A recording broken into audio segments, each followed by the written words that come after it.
listening to the Hidden Killers podcast with Tony Brueski, featuring former federal prosecutor and president of West Coast Trial Lawyers, Nima Rahmani. Ruby Franke, Jodi Hildebrandt. Jodi Hildebrandt, we're learning about some of her counseling practices or therapy practices this last week. Lots of people coming out of the woodwork who did see her with their current spouse, or in many cases, their ex-spouse, talking about how absolutely miserably her counseling and marriage counseling failed them, oftentimes seeming like she was going out of her way to break the couples up.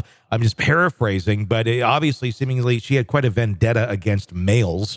Where could this all go now? If all these people now collectively are seeing, oh my God, this woman who we thought was going to be our guide and our leader to get through this, and maybe some of them believed that she was right and they should get separated.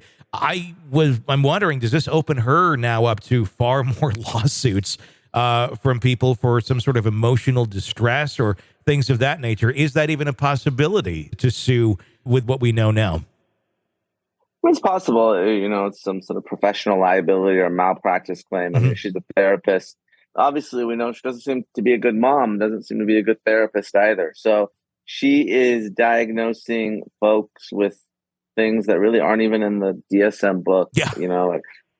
Porn addiction and just sort of control issues. And it sounds like really caused significant problems for a lot of these patients she was seeing. But it really kind of goes back to, the Corey Richardson situation. And, is there any meat on the bone left? If this is someone that's going to do some pretty significant prison time, what sort of assets does she have? I think her license has been suspended, or she, surrendered it. YouTube channel's gone. Between legal fees and so forth, I think she's going to be left with not a whole lot of money for these folks to go after. So maybe throwing good money after bad here, but I do feel for these people who turned to her for guidance, and she really led them astray.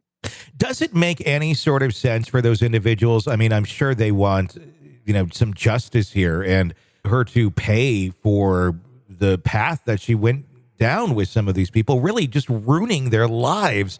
If there is no, financial thing to go after with someone like this, does it ever make sense on principle to go after, or would it be best for individuals who are in that state, who've had their lives broken up by Jodi, to just, cut their losses and walk away and not continue to try and poke at the evil monkey in the cage and see whatever you can get out of her if there's not much left?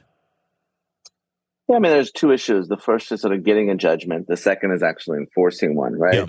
Yeah. I mean, folks can go forward, file a lawsuit, they can win.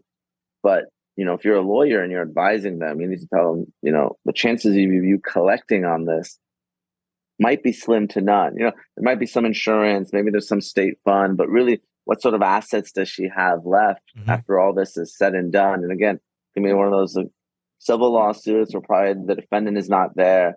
And is it a paper judgment, or is it something that's enforceable? Oftentimes you'll have state agencies that can kind of pursue some of this administratively, take her license, maybe go after her, fine her. But again, if this is someone that's given up her license, really, what is there left? And I understand that she might have ruined some lives. It might have done so, sadly, in the name of religion and then the LDS faith. But I just don't know how valuable of a civil claim that will be when it's all said and done. With that being said, the charges against them, obviously we're not talking about murder here, but we are talking about very serious charges of child abuse and such. Unfortunately, in our world, we see people charged with child abuse quite often, and it doesn't necessarily end up translating into a very long sentence, especially for a first-time offender.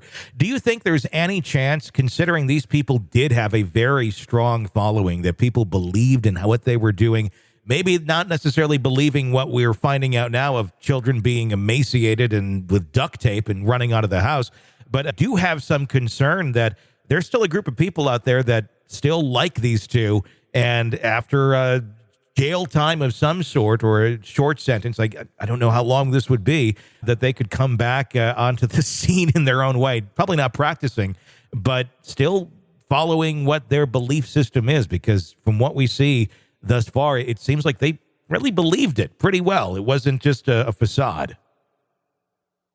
You know, Tony, I'm here in Hollywood and I've represented celebrities and I've sued celebrities, big celebrities. And not to say, you know, these are A-listers by any stretch, but, you know, I mean, I've seen it where people, members of the public, people on social media, they refuse to believe that their favorite celebrity can do any wrong, despite the evidence, despite all the victims that come forward.